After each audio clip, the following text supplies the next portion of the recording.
খাটতে খাটতে জীবনটা একেবারে কয়লা হয়ে গেল ভাই।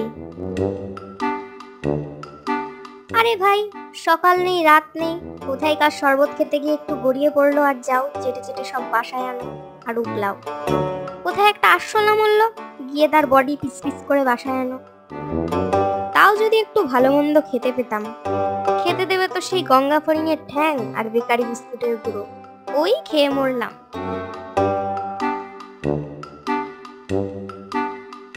শান্তি করে যে একটু বিড়ি খাবো তাও খেতে দেবে না চেলাগুলো, এক্ষুনি গন্ধ শুকে শুকে এসে হাজির হবে।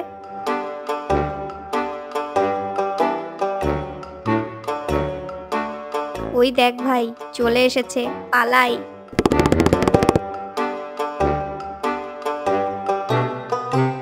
কিরে, এখানে বসে বসে বিড়ি ফুঁকছিস?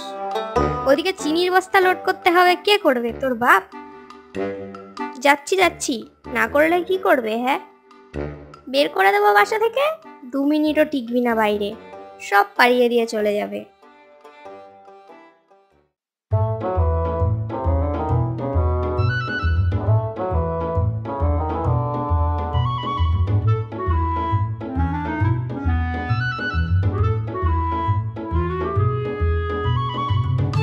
উফ, একটু জোরে জোরে হাওয়া কর, গরমে একেবারে চিড়ে ভাজা হয়ে গেলাম।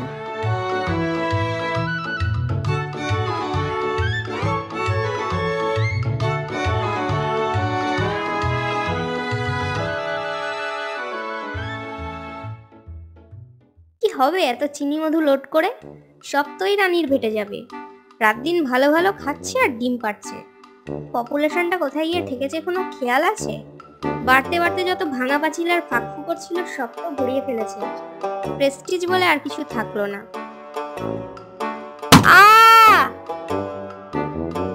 দূর, আর কাজই করবো না।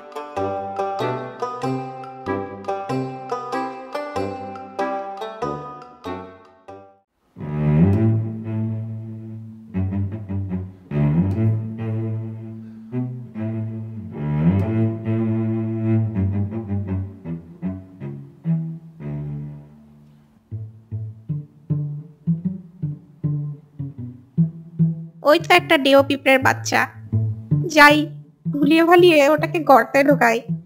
আজকে পিঁপড়ের স্যুপ খাবো, হে হে। আরে ভাগ্নে, কোথায় যাচ্ছ? এটা আবার কি? আমি তোমার মায়ের দুঃসম্পর্কের পিসির খুড়তুতো ননদের ছেলে। ছোটবেলায় কত হিসু করেছে আমার কোলে, হে হে। এই সামনে আমার গর্ত, চলো জমিয়ে খাওয়া দাওয়া হবে আজ।